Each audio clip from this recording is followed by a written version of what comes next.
प्रिय छात्रों,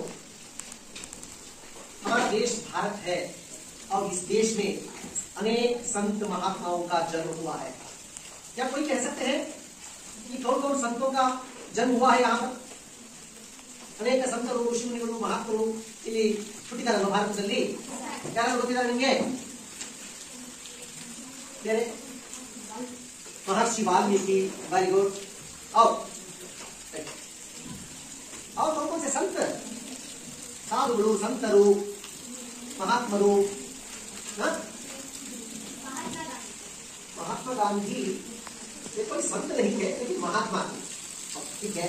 हाँ, स्वामी विवेकानंद जैसे अनेक महापुरुषों का जन्म हुआ है ना. स्वामी विवेकानंद के बारे में आप क्या जानते हैं? स्वामी विवेकानंद ಅವರ ಬಗ್ಗೆ ಏನು ಗೊತ್ತು ನಿಮಗೆ? ಏನು ಗೊತ್ತು ಅವರ ಬಗ್ಗೆ? ಏನು ಗೊತ್ತಿಲ್ವಾ? ಓಕೆ, ಇವತ್ತು तृतीय भाषा हिंदी मतलब में तीसरा पाठ है स्वामी विवेकानंद.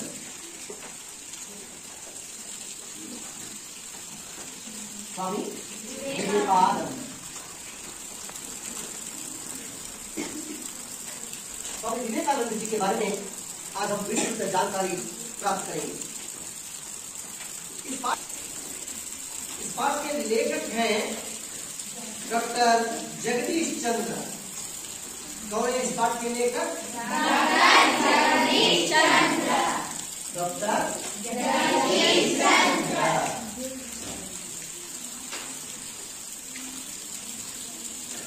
पहले लेखक के बारे में कुछ जानकारी प्राप्त करेंगे. लेखक परिचय देख लीजिए, संख्या 21 पेज नंबर. लेखक परिचय. इस पाठ के लेखक डॉक्टर जगदीश चंद्र हैं. इन्होंने भारत के किशोर बालक बालिकाओं के समक्ष आदर्श प्रस्तुत करने के लिए अनेक महापुरुषों की जीवनियां लिखी है. जीवनियां ಅಂದ್ರೆ ಜೀವನ ಚರಿತ್ರೆ ಅಂತ. ಜೀವನ ಚರಿತ್ರೆ ಯಾರ ಜೀವನ ಚರಿತ್ರೆಯನ್ನು ಬರೆದಿದ್ದಾರೆ ಅವರು? ವಿವೇಕಾನಂದ ಒಬ್ಬರದೇ ಅಲ್ಲ, ಈ ತರಹ ಅನೇಕ ಮಹಾನ್ ಪುರುಷರ ಜೀವನ ಚರಿತ್ರೆಗಳನ್ನ ಅವರು ಬರೆದು ಈಗಿನ ಬಾಲಕ ಬಾಲಕಿಯರ ಮುಂದೆ ಇಟ್ಟಿದ್ದಾರೆ.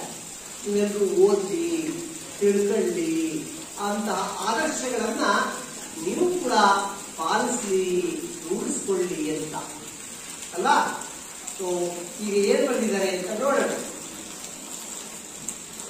इस पाठ का आशय देखेंगे हम. पहले भारत देश में जन्मे अनेक महान व्यक्तियों में भारत की कीर्ति विदेशों में फैलाई. ऐसे व्यक्तियों में से एक है स्वामी विवेकानंद. ಭಾರತ ದೇಶದಲ್ಲಿ ಹುಟ್ಟಿದಂತಹ ಅನೇಕ ಮಹಾನ್ ವ್ಯಕ್ತಿಗಳಿದ್ದಾರೆ. ಅವರು ದೇಶ ವಿದೇಶಗಳಲ್ಲೆಲ್ಲ ನಮ್ಮ ದೇಶದ ಕೀರ್ತಿಯನ್ನ ಹೆಚ್ಚಿಸಿದ್ದಾರೆ, ಹಬ್ಬಿಸಿದ್ದಾರೆ. ಅಂತಹ ವ್ಯಕ್ತಿಗಳಲ್ಲಿ स्वामी विवेकानंद ಕೂಡ ಒಬ್ಬರಾಗಿದ್ದಾರೆ. इस पाठ में उनकी महानता के परिचय के साथ देश प्रेम की प्रेरणा भी प्राप्त कर सकते हैं. ಈ ಪಾಠದಲ್ಲಿ ನಾವು ಅವರ ಮಹಾನ್ ಗುಣಗಳ ಬಗ್ಗೆ ಪರಿಚಯ ಮಾಡಿಕೊಳ್ಳುವುದರ ಜೊತೆಗೆ ದೇಶ ಪ್ರೇಮದ ಬಗೆಗೆ ಪ್ರೇರಣೆಯನ್ನು ಕೂಡ ಪಡೆದುಕೊಳ್ತೇವೆ. ನೋಡಿದರೆ ಸ್ವಾಮಿ ವಿವೇಕಾನಂದ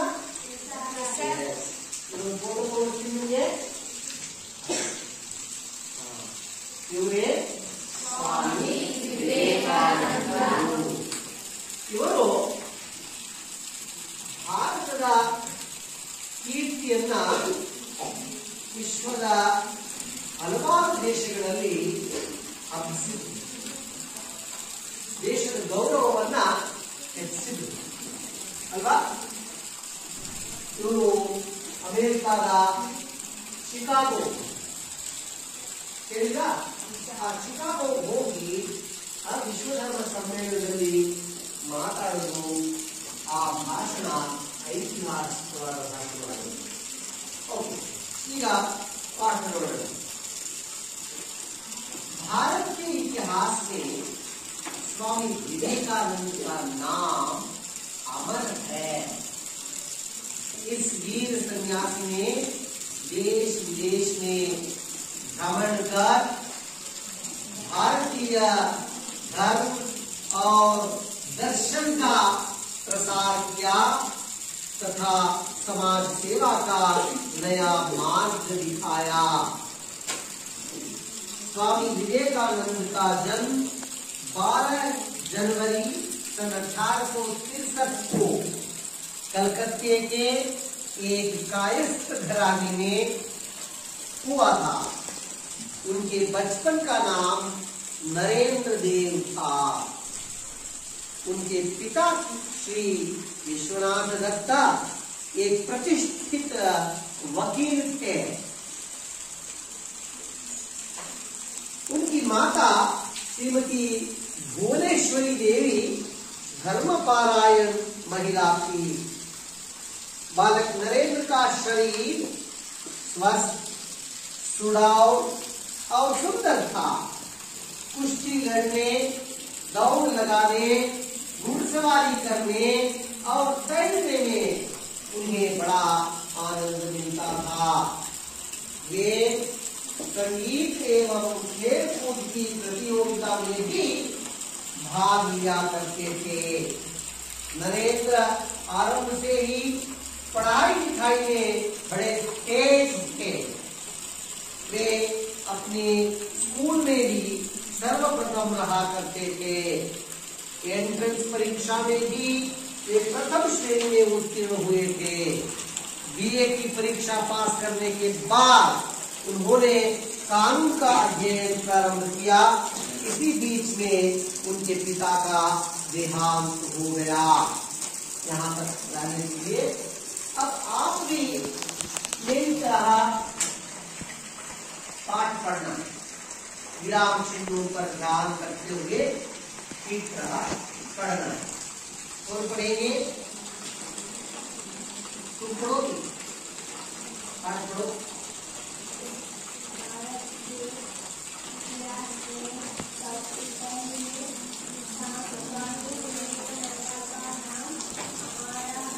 अमर है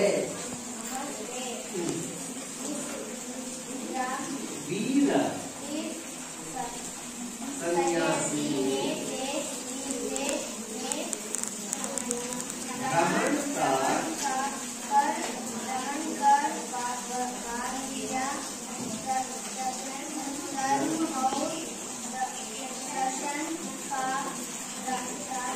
प्रसार किया.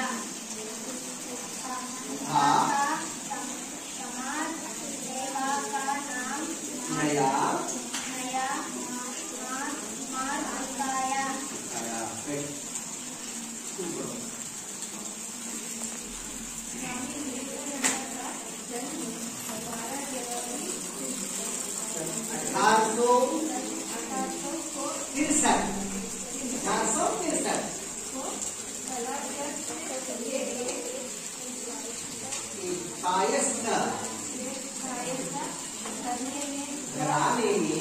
घराने में हुआ था. उनके बचपन का नाम नरेंद्र देव था. उनके पिता श्री विश्वनाथ दत्त एक प्रतिष्ठित वकील थे. उनके माता श्रीमती भुवनेश्वरी देवी धर्मपरायण महिला थी. लड़कों में से कौन पढ़ेंगे? आलेश को पढ़ो.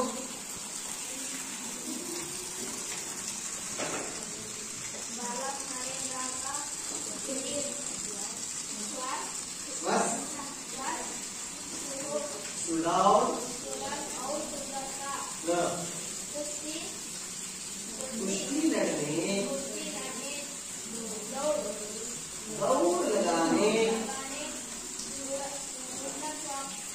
घुड़सवारी करने खरीदने में आनंद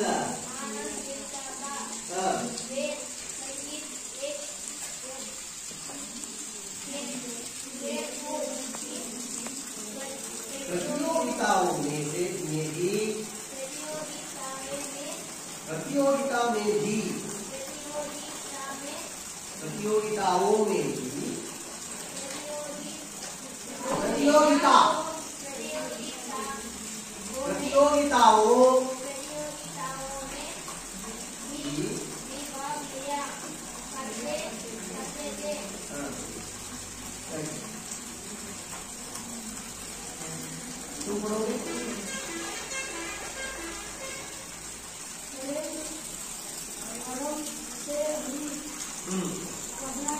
पढ़ाई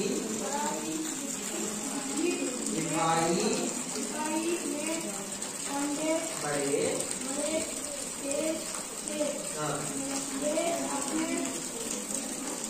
स्कूल में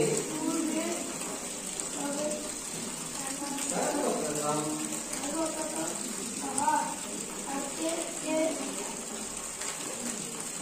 एंट्रेंस परीक्षा में भी प्रथम श्रेणी में उत्तीर्ण हुए थे।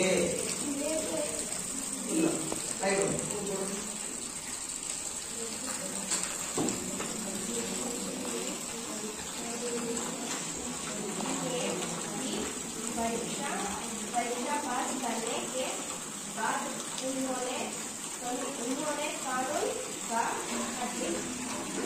अध्ययन प्रारंभ किया। इसी बीच में उनके पिता का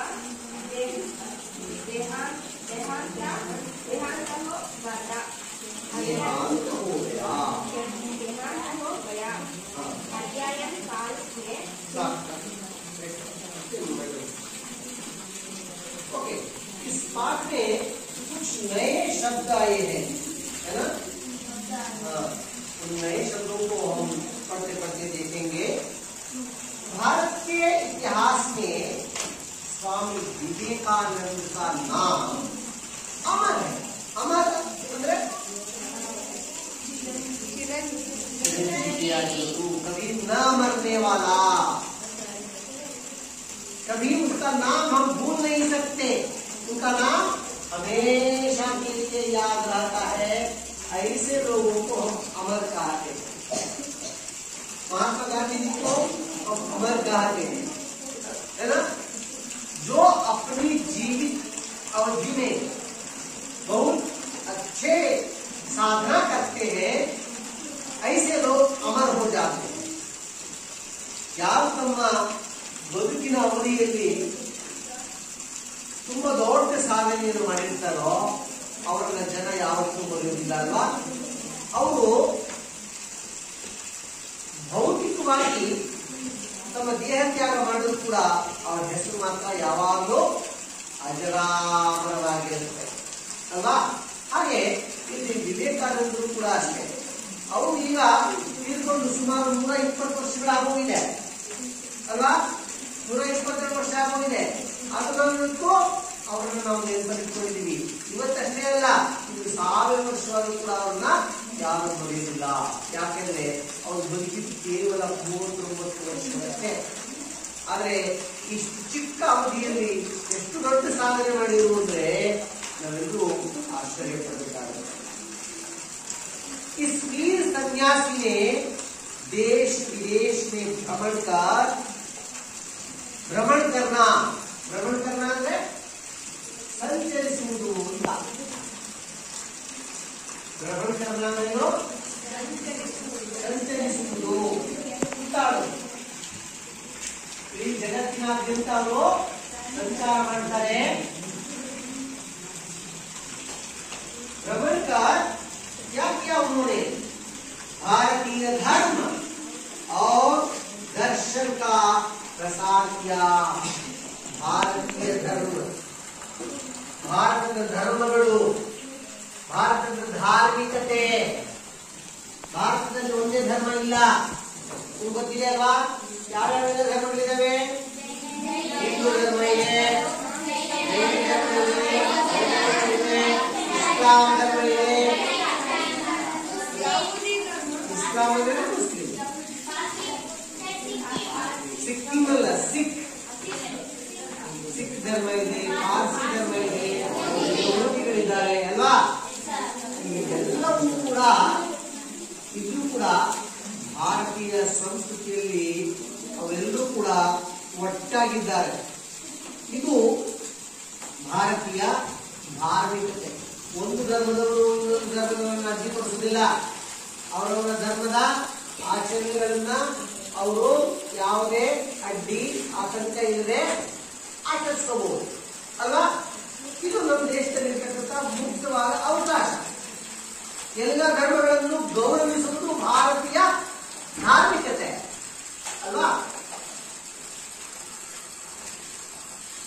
और दर्शन का प्रसार किया। दर्शन का मतलब है तत्वज्ञान, भारतीय तत्वज्ञान, इंडियन फिलॉसफी को कहते हैं तत्वज्ञान।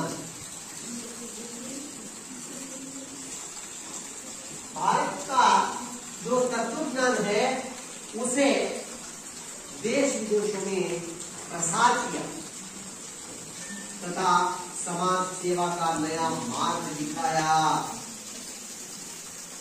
वे संत होकर समाज सेवा भी करने का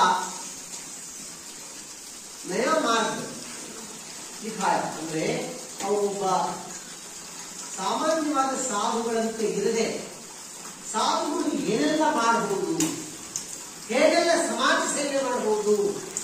ಸಾಧುಗಳು ಅಂದ್ರೆ ಕೇವಲ ಕಾವಿ ಕಟ್ಟೆಯನ್ನು ತೊಟ್ಕೊಂಡು ಭಿಕ್ಷಾಟನೆ ಮಾಡಿಕೊಂಡು ಹೇಗೋ ಕಾಲ ಕಳೆಯೋದಲ್ಲ. ಸ್ವಾಮೀಜಿಗಳು ಅಂದ್ರೆ ಅವರು ಪವಿತ್ರರು, ಪೂಜ್ಯರು, ಎಲ್ಲರನ್ನ ಪೂಜಿಸ್ತಾರೆ, ನಮಸ್ಕರಿಸ್ತಾರೆ. ಅವ್ರು ಏನ್ ಹೇಳ್ತಾರೋ ಅದನ್ನು ನಂಬುತ್ತಾರೆ. ಹಾಗಿದ್ಮೇಲೆ ಅವರು ಅಷ್ಟೇ ಪರಿಶುದ್ಧರಾಗಿರ್ಬೇಕಲ್ವಾ, ಅವರು ಅಷ್ಟೇ ಒಳ್ಳೆ ಜ್ಞಾನಿಗಳಾಗಿರ್ಬೇಕಲ್ವಾ. ಅವರು ಬೇರೆಯವರಿಗೂ ಕೂಡ ಮಾರ್ಗದರ್ಶನ ಕೂಡ ಮಾಡಬಹುದು. ಜೊತೆಗೆ ಸಮಾಜಕ್ಕೆ ಬೇಕಾಗಿರ್ತಕ್ಕಂಥದ್ದನ್ನ ಅವ್ರು ಕೊಡಬೇಕು. ಅಂದ್ರೆ ಸಮಾಜದಲ್ಲಿ ಸುಧಾರಣೆಗಳನ್ನು ತರಬೇಕು, ಒಳ್ಳೆಯ ಅಂಶಗಳನ್ನ ತಿಳಿ ಹೇಳಬೇಕು ಜನರಿಗೆ. ಈ ಮೂಢನಂಬಿಕೆ, ಅನಿಷ್ಟ ಪದ್ಧತಿಗಳು, ಅಜ್ಞಾನ ಇವುಗಳನ್ನೆಲ್ಲ ಹೋಗಲಾಡಿಸಿ ಒಳ್ಳೆ ಜ್ಞಾನ ಬೆಳೆಸ್ಕೋಬೇಕು ಅಲ್ವಾ. ಒಳ್ಳೆ ತಿಳುವಳಿಕೆಯಿಂದ ಇರಬೇಕು, ಹೊಂದಾಣಿಕೆಯಿಂದ ಇರಬೇಕು, ದೇಶ ಪ್ರೇಮ ಇಟ್ಕೊಳ್ಬೇಕು, ದೇಶಕ್ಕಾಗಿ ದುಡಿಬೇಕು, ನಮ್ಮ ಪ್ರಗತಿನೂ ಮಾಡಬೇಕು, ಬೇರೆಯವ್ರ ಜೊತೆ ಕೂಡ ಸ್ನೇಹಮಯವಾಗಿ ಇರಬೇಕು. ಈ ತರಹದ ಅನೇಕ ಸುಧಾರಣಾ ಮಾರ್ಗಗಳನ್ನ ಅವರು ತೋರಿಸಿಕೊಡ್ತಾರೆ. ಸಾಧುಗಳು ಈ ತರಹದ ಸಾಧನೆಗಳನ್ನು ಕೂಡ ಮಾಡಬಹುದು ಅಂತ ಅವರು ಹೊಸ ವಿಧಾನವನ್ನ ಇತರೆ ಸಾಧು ಸಂತರಿಗೂ ಕೂಡ ಹೇಳಿಕೊಡ್ತಾರೆ, ತಿಳಿಸಿಕೊಡ್ತಾರೆ, ಮಾದರಿಯಾಗಿ ನೀಡುತ್ತಾರೆ. स्वामी विवेकानंद का जन्म 12 जनवरी सन 1863 को, उनका जन्म कब हुआ? 12 जनवरी 1863। इस दिन को 12 जनवरी को हम कौन सा दिवस के रूप में मनाते हैं, कोई बता सकते हैं क्या? स्वामी विवेकानंद का की जयंती तो है ही, लेकिन उस दिन पर किसी दूसरा नाम से भी हम उस दिवस का आचरण करते हैं. ಯಾವ ದಿವಸ ಅದು ಅಂತ ಹೇಳ್ತೀವಿ ಗೊತ್ತಾ? ಯುವ ದಿವಸ್, ಯೂತ್ ಡೇ, ಯುವ ದಿನ ಅಂತ ಕರೀತೀವಿ. ಯುವ ದಿವಸ್. स्वामी विवेकानंद युवकों की स्फूर्ति थे, इसलिए उनकी जन्मदिन के दिन को युवा दिवस के रूप में हम मनाते हैं भारत में। ಅವರು ಯುವಕರಿಗೆ ಒಂದು ಒಳ್ಳೆಯ ಸ್ಫೂರ್ತಿಯಾಗಿದ್ದು ಪ್ರೇರಣೆಯಾಗಿದ್ದು ಅದರಿಂದ ಅವರ ಜನ್ಮದಿನವನ್ನ ಯುವ ದಿನ ಅಂತ ಆಚರಿಸುತ್ತೇವೆ। 1863 ಜನವರಿ 12ರಂದು ಜನಿಸ್ತಾರೆ। ಎಲ್ಲಿ? कलकत्ते के एक कायस्थ घराने में। कलकत्ता ಗೊತ್ತಲ್ಲ? ಪಶ್ಚಿಮ ಬಂಗಾಳದ ರಾಜಧಾನಿ ಕೇಂದ್ರ, ಪಶ್ಚಿಮ ಬಂಗಾಳ ರಾಜ್ಯದ ರಾಜಧಾನಿ ಕೇಂದ್ರವಾಗಿರುವಂತಹ ಕಲ್ಕತ್ತಾದಲ್ಲಿ ಜನಿಸ್ತಾರೆ। ಒಂದು ಕಾಯಸ್ಥ ಪರಿವಾರ ಅಂತ ಹೇಳಿ घराना ಕುಲ ಪರಿವಾರ, घराना ಅಂದ್ರೆ ಕುಲ। ಯಾವ ಕುಲದಲ್ಲಿ ಅವರು ಜನಿಸ್ತಾರೆ ಅಂದ್ರೆ ಕಾಯಸ್ಥ। ಕಾಯಸ್ಥ ಅಂದ್ರೆ ಅವರು ಈ ಹಿಂದೆ ರಾಜ ಮಹಾರಾಜರ ಕಾಲಗಳಲ್ಲಿ ಮಂತ್ರಿಗಳು ಪಂಡಿತರು ಆಗಿರ್ತಾ ಇದ್ರಲ್ಲ, ಹಾಗೆ ಅವರು ಸ್ವಲ್ಪ ಬಹಳ ಬುದ್ಧಿವಂತ ಒಂದು ಸಮುದಾಯಕ್ಕೆ ಸೇರಿರ್ತಕ್ಕಂಥವ್ರು ಅಲ್ವಾ, ಪಂಡಿತರು ವಿದ್ವಾಂಸರು ಇರ್ತಿದ್ರಲ್ವ ಅವರು। ಹಾಗೆ ಇನ್ನು ಕೆಲವು ರಾಜ್ಯಗಳಲ್ಲಿ ಅವರು ಆಡಳಿತೆಯನ್ನು ಕೂಡ ಮಾಡಿದ್ದಾರೆ, ಅಂದ್ರೆ ರಾಜನೀತಿಯಲ್ಲಿ ಅವರು ತುಂಬಾ ಅನುಭವಿಸ್ತಾಗಿರ್ತಾ ಇದ್ರು। ಹಾಗಾಗಿ ಕೆಲವು ರಾಜ್ಯಗಳಲ್ಲಿ ಅವರು ಆಳ್ವಿಕೆಯನ್ನು ಕೂಡ ಮಾಡಿದ್ದಾರೆ। ಕ್ಷತ್ರಿಯರು ಮತ್ತು ಬ್ರಾಹ್ಮಣರು ಹೇಗೋ ಹಾಗೆ ಇವರು ಕಾಯಸ್ಥ। ನಮ್ಮ ಪುರಾಣಗಳಲ್ಲಿ ಏನ್ ಹೇಳ್ತಾರೆ ಅಂದ್ರೆ ಬ್ರಾಹ್ಮಣರು ಬ್ರಹ್ಮನ ತಲೆಯಿಂದ ಹುಟ್ಟಿದ್ರು, ಕ್ಷತ್ರಿಯರು ಬ್ರಹ್ಮನ ಭುಜದಿಂದ ಹುಟ್ಟಿದ್ರು। ಇವರು ಕಾಯಸ್ಥ ಅಂದ್ರೆ ಕಾಯ ಅಂದ್ರೆ ಶರೀರದಿಂದ ಹುಟ್ಟಿದ್ರು, ಅದಕ್ಕೆ ಇವ್ರನ್ನ ಕಾಯಸ್ಥ ಗ್ರಾನ ಕುಲ ಅಂತ ಹೇಳ್ತಾರೆ। ಓಕೆ, ಪುರಾಣಗಳ ಪ್ರಕಾರ ಧರ್ಮರಾಜನ ಸಹಾಯಕ ಯಾರು? ಚಿತ್ರಗುಪ್ತನ ಸಂತತಿಯವರು ಅಂತ ಹೇಳಿರುತ್ತೆ ಪುರಾಣ। ಇಲ್ಲಿ ಚಿತ್ರಗುಪ್ತ ಬಹಳ ಬುದ್ಧಿವಂತ ಅಲ್ವಾ, ಎಲ್ಲ ಲೆಕ್ಕಾಚಾರಗಳನ್ನು ಸರಿಯಾಗಿ ಇಟ್ಕೊಂಡಿರ್ತಾನೆ ಅಲ್ವಾ। उनके बचपन का नाम नरेंद्र देव था। उनके बचपन का नाम क्या था? नरेंद्र देव। कुछ पुस्तकों में नरेंद्रनाथ दत्ता ಅಂತ ಕೂಡ ಕೇಳಿದಿರಲ್ಲ, ನರೇಂದ್ರನಾಥ ದತ್ತ ಅಂತ ಕೂಡ ಹೇಳಿದ್ದಾರೆ। ದತ್ತ ಅನ್ನೋದು ಅವರ ಮನೆತನದ ಹೆಸರು ಅಲ್ವಾ, ಅದಕ್ಕೆ दत्ता ಅಂತ। उनके पिता श्री विश्वनाथ दत्ता एक प्रतिष्ठित वकील थे। उनके पिता कौन थे? विश्वनाथ दत्ता। विश्वनाथ दत्ता क्या काम करते थे?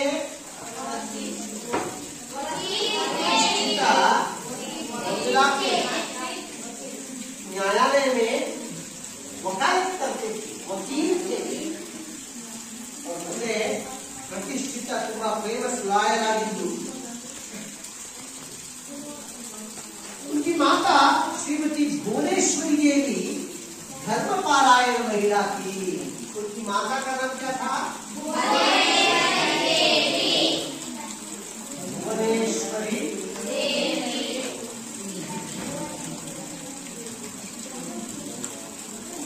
भुवनेश्वरी देवी कैसी महिला थी? ಧರ್ಮಪಾರಾಯಣ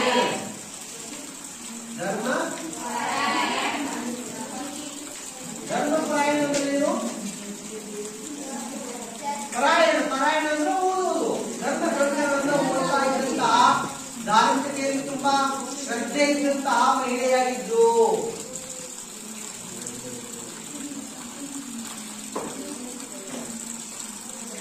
ಧರ್ಮದ ಬಗೆಗೆ ಶ್ರದ್ಧೆ ಉಳ್ಳವರು।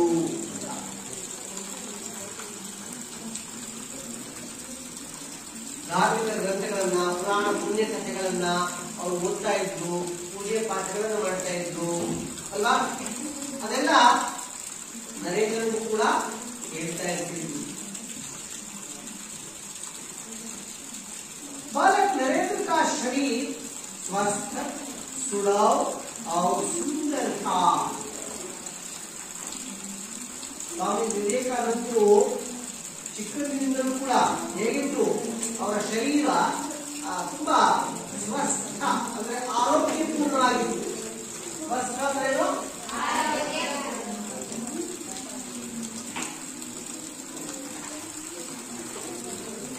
ಆರೋಗ್ಯ ತುಂಬಿರೋದು.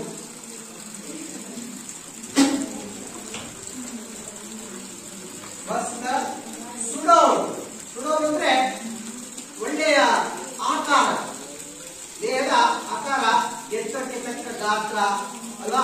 ತೀರ ದಪ್ಪು ಅಲ್ಲ, ತೀರ ತೆಳ್ಳಗೂ ಅಲ್ಲ ಅಲ್ವಾ, ಕುಳ್ಳಗೂ ಅಲ್ಲ, ತುಂಬಾ ಆಕರ್ಷಕವಾಗಿರ್ತಕ್ಕಂಥ ಮೈಗಟ್ಟು ಅವರಿಗೆ. ಅವ್ರು ಸುಂದರ ನೋಡಿ. ನಾವು ಈ ಫೋಟೋ ನೋಡಿದಲ್ಲ, ಈ ಫೋಟೋದಲ್ಲಿ ನೋಡಿ ಹೇಗಿದಾರಲ್ಲ ಅವರು. ಅವರ ವ್ಯಕ್ತಿತ್ವ ಎಂಥವರನ್ನು ಕೂಡ ಪ್ರಭಾವಗೊಳಿಸುವಂಥದ್ದು ಅಲ್ವಾ? ತುಂಬಾ ಸ್ಫೂರ್ತಿಗಳು ಕೂಡ ಎಷ್ಟು ಸುಂದರವಾಗಿದ್ದಾರೆ, ಎಷ್ಟು ಆಕರ್ಷಕವಾದ ಮೈಕಟ್ಟಿದೆ ಅವರಿಗೆ ಅಲ್ವಾ? ಮತ್ತೆ ಎಷ್ಟು ಆರೋಗ್ಯಪೂರ್ಣವಾಗಿದ್ದಾರೆ ಅನ್ಸುತ್ತಲ್ವಾ? ಅವರೆಲ್ಲರೂ ಅವರು ಬಡವಾಗಿದ್ದಾರೆ ಅಥವಾ ರೋಗದಿಂದ ಬೆರುತ್ತಾ ಇದ್ದಾರೆ ಅಂತ ಚಿಕ್ಕಂದಿನಂತೂ ಹಾಗೆ ಇದ್ರು. दौड़ लगाने, घुड़सवारी करने और तैरने में उन्हें बड़ा आनंद मिलता था. ಯಾವ್ಯಾವ ಕಾರ್ಯ ಚಟುವಟಿಕೆಗಳಲ್ಲಿ ಅವರು ತೊಡಗಿಕೊಳ್ತಾ ಇದ್ದು? ದೌಡ್ ಲಗಾನ. ದೌಡ್ ಲಗಾನ ಅಂದ್ರೆ ರನ್ನಿಂಗ್ ರೇಸ್ ಇರ್ತಲ್ಲ, ಓಡು, ಓಟ. ಕುಸ್ತಿ ಲಡ್ನಾ. ಕುಸ್ತಿ ಲಡ್ನಾ ಅಂದ್ರೆ ಕುಸ್ತಿ ಆಡೋದು ಅಲ್ವಾ? ಕುಸ್ತಿ ಆಡಬೇಕು ಅಂದ್ರೆ ಮೊದಲು ಚೆನ್ನಾಗಿ ಕಸರತ್ತು ಮಾಡಬೇಕು, ವ್ಯಾಯಾಮ ಮಾಡಬೇಕು, ಮೈಯನ್ನ ಸರಿಯಾಗಿ ಗುರಿಗೊಳಿಸಬೇಕು, ಆಮೇಲೆ ಕುಸ್ತಿ ಆಡಕ್ಕೆ ಬಿಡಬೇಕು ಅಲ್ವಾ? ಅದೆಲ್ಲ ಮಾಡ್ತಾ ಇದ್ರು. ದೌಡ್ ಲಗಾನ, घुड़सवारी करना. घुड़सवारी ಅಂದ್ರೆ घुड़सवारी, ಕುದುರೆ ಸವಾರಿ.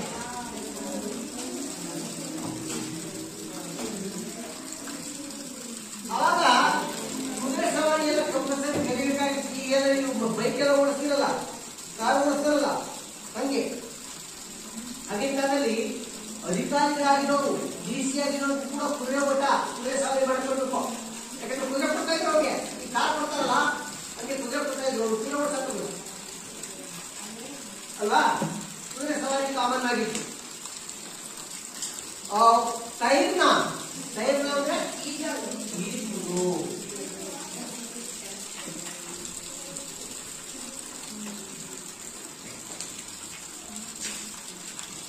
ಇದೆಲ್ಲ ಅವ್ರು ತುಂಬಾ ಖುಷಿ ಪಡ್ತಾ ಇದ್ದಂತಹ ಆಟಗಳು. ಕುಸ್ತಿ लड़ना, दौड़ लगाना, घुड़सवारी करना, तैरना, ये सब उन्हें बहुत आनंद देते थे. वे संगीत एवं खेल कूद की प्रतियोगिताओं में भी भाग लिया करते थे. और ये ಸಂಗೀತದಲ್ಲೂ ಕೂಡ ತುಂಬಾ ಆಸಕ್ತಿ ಇತ್ತು. ಆಟೋಟಗಳಲ್ಲಿ ಭಾಗವಹಿಸುವುದು, ಆ ಸ್ಪರ್ಧೆಗಳಲ್ಲಿ ಭಾಗವಹಿಸಲು ಇನ್ನೂ ಖುಷಿ ಪಡ್ತಾ ಇತ್ತು. ಪ್ರತಿಯೋಗಿತಾ, ಪ್ರತಿಯೋಗಿತಾ ಅಂದ್ರೆ ಸ್ಪರ್ಧೆ. ಯಾವ ಸ್ಪರ್ಧೆ? ಆಟೋಟಗಳ ಸ್ಪರ್ಧೆ. ಆಟೋಟಗಳ ಸ್ಪರ್ಧೆಗಳಲ್ಲಿ ಭಾಗವಹಿಸುವುದು ಕೂಡ ಅವರಿಗೆ ತುಂಬಾ ಇಷ್ಟವಾದ ವಿಚಾರವಾಗಿತ್ತು. नरेंद्र आरंभ से ही पढ़ाई लिखाई में बड़े तेज थे. पढ़ाई लिखाई देखिए, पढ़ना,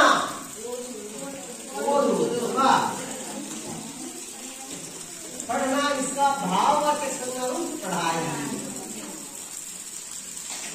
लिखना क्रियापद है, लिखाई व लिखावट. तो पढ़ाई लिखाई में भी वे बहुत होशियार, तेज तेज ತುಂಬಾ ಬ್ರೈಟ್ ಆಗಿದ್ರು, ತುಂಬಾ ಫಾಸ್ಟ್ ಆಗಿದ್ರು, ಏನಂದ್ರೆ ಫಾಸ್ಟ್ ಅಂತ ಅರ್ಥ, ತುಂಬಾ ಚುರುಕಾಗಿದ್ರು. वे अपने स्कूल में सर्वप्रथम रहा करते थे. इडೀ ಸ್ಕೂಲಲ್ಲಿ ಅವರೇ ಫಸ್ಟ್ ಬರ್ತಾ ಇದ್ರು. ಯಾವುದೇ ಸ್ಪರ್ಧೆ ಏರ್ಪಡಿಸಿದ್ರು ಕೂಡ, ಆಟೋಟ ಸ್ಪರ್ಧೆಯಲ್ಲಿ, ಪರೀಕ್ಷೆಯಲ್ಲಿ ಅಥವಾ ಬೇರೆ ಯಾವುದೇ ಸಹಪಾಠಿ ಚಟುವಟಿಕೆಗಳಲ್ಲಿ, ಆ ಎಲ್ಲ ಸ್ಪರ್ಧೆಗಳಲ್ಲಿ ಅವರೇ ಫಸ್ಟ್ ಬರ್ತಾ ಇದ್ರು. एंट्रेंस परीक्षा में भी प्रथम श्रेणी में उत्तीर्ण हुए थे. ಎಂಟ್ರೆನ್ಸ್ ಪರೀಕ್ಷಾ ಅಂದ್ರೆ ಈಗ ನಾವು SSLC ಪರೀಕ್ಷೆ ಇರ್ತೀವಲ್ಲ, ಹಾಗೆ ಅದನ್ನ ಅವಾಗಲ್ಲಿ ಎಂಟ್ರೆನ್ಸ್ ಪರೀಕ್ಷೆ ಅಂತ ಕರೀತಾರೆ. ಅದು ಎಂಟ್ರೆನ್ಸ್ ಪರೀಕ್ಷೆ ಪಾಸ್ ಮಾಡೋದ್ರೆ ತುಂಬಾ ಪ್ರತಿಷ್ಠೆಯ ವಿಷಯ ಆಗಿರ್ತದೆ. ಆ ಪಾಸ್ ಮಾಡೋದೇ ತುಂಬಾ ಕಷ್ಟ ಅಂತ ಅನ್ಕೊಳ್ತಾ ಇದ್ರು, ಫೇಲ್ ಹೋಗ್ಬಿಡ್ತಾ ಇದ್ರು. ಕೆಲವರು ಮಾತ್ರ ಪಾಸ್ ಆಗ್ತಾ ಇದ್ರು. ಅಂತದ್ರಲ್ಲಿ ಆ ಎಂಟ್ರೆನ್ಸ್ ಪರೀಕ್ಷೆಯಲ್ಲಿ ಅವರು ಹೈ ಫಸ್ಟ್ ಕ್ಲಾಸ್ ಬಂದು ಎಲ್ಲರಿಗಿಂತ ಹೆಚ್ಚಿನ ಅಂಕಗಳನ್ನು ಪಡೆದು ಅವರು उत्तीर्णರಾಗ್ತಾರೆ. बीए की परीक्षा पास करने के बाद उन्होंने कानून का अध्ययन प्रारंभ किया. ಆಮೇಲೆ BA ಪರೀಕ್ಷೆಯಿಂದ ಪದವಿಯನ್ನು ಪಡೆಯುತ್ತಾರೆ. BA ಪದವಿ ಪಡೆದ ನಂತರ ಕಾನೂನು ಪದವಿಯನ್ನು ಕೂಡ ಅಧ್ಯಯನ ಮಾಡೋದಕ್ಕೆ ಅವರು ಪ್ರಾರಂಭಿಸ್ತಾರೆ. ನಾವು ಇವಾಗ BA ಆದ್ಮೇಲೆ LLB ಅಂತ ಕರಿತೀವಿ. LLB ಅಂದ್ರೆ ಬ್ಯಾಚುಲರ್ ಆಫ್ ಲಾ ಅಲ್ಲ. BA ಆದ್ಮೇಲೆ ಬ್ಯಾಚುಲರ್ ಆಫ್ ಲಾ. ಅಂದ್ರೆ ಕಾನೂನು ಪದವಿಯನ್ನ ಪಡೆಯಲಿಕ್ಕೆ ಅವರು ಅಧ್ಯಯನಕ್ಕೆ ಆರಂಭ ಮಾಡ್ತಾರೆ. ಆದ್ರೆ ಈ ವೇಳೆಗೆ ಅವರ ತಂದೆ निधनराजके पिताजी का देहांत हो जाता है। इसके बाद उनकी पढ़ाई रुक जाती है। कॉलेज में जाकर पढ़ना बंद होता है, लेकिन अन्य किताबों को पढ़ना बंद नहीं करते। कॉलेज ಓದುವುದು ಮೊಟಕುಕೊಂಡಿರಬಹುದು, ಆದರೆ ಇತರ ಪುಸ್ತಕಗಳನ್ನ ಓದುವುದು, ಜ್ಞಾನವನ್ನು ಹೆಚ್ಚಿಸಿಕೊಳ್ಳುವುದು ಅದೆಲ್ಲ ಮುಂದುವರೆದೇ ಇತ್ತು. ಇನ್ನು ಮುಂದೇನಾಯಿತು ಅಂತ ಮುಂದಿನ ತರಗತಿಯಲ್ಲಿ ನೋಡೋಣ, ಆಯ್ತಾ? अब इस पाठ के बारे में कुछ पूछताछ करता हूँ, कुछ प्रश्न करता हूँ, क्या उत्तर देंगे आप लोग? स्वामी विवेकानंद का जन्म कब हुआ? 12 जनवरी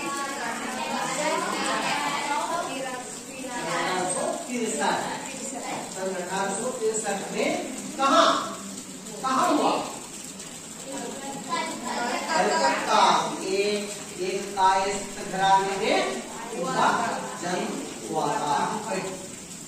उनके पिताजी का नाम क्या है? उनके पिताजी का नाम बताओ, तुम बताओ। श्री विश्वनाथ दत्ता है। क्या काम करते थे वे? प्रतिष्ठित वकील थे। उनकी माता कौन थी? श्रीमती भुवनेश्वरी देवी। कैसी महिला थी? धर्मपरायण महिला थी। कैसी महिला थी? राइट। बचपन में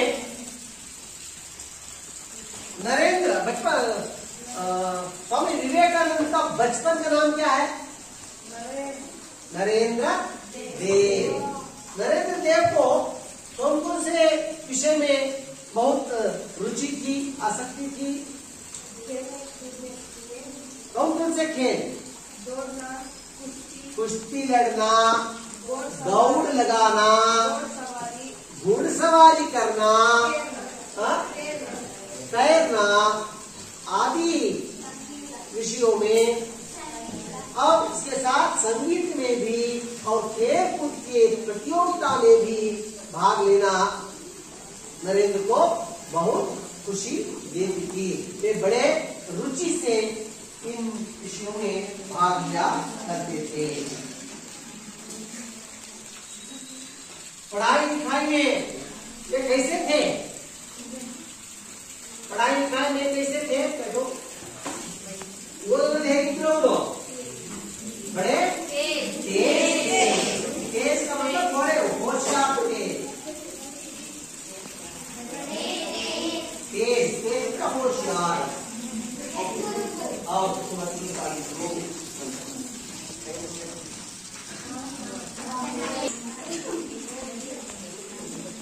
विवेकानंद ने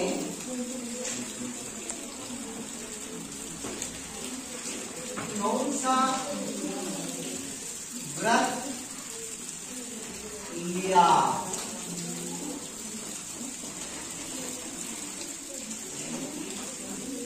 उनके माता पिता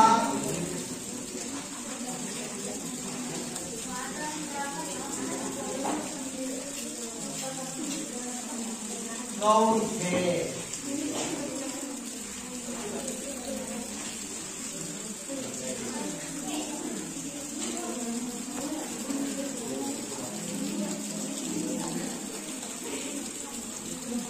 बचपन में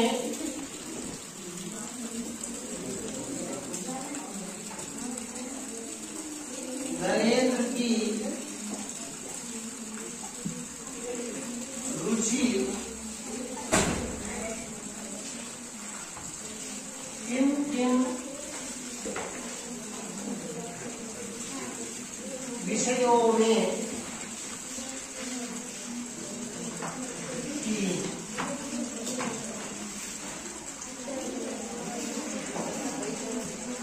कल आप लोगों को इन तीनों प्रश्नों का उत्तर लिखकर लाना होगा। लिखकर आएंगे और इसके साथ घर में एक बार फिर से पूरा पाठ पढ़ना और इन प्रश्नों का उत्तर बोलकर लिखकर लाना। लाएंगे? ठीक।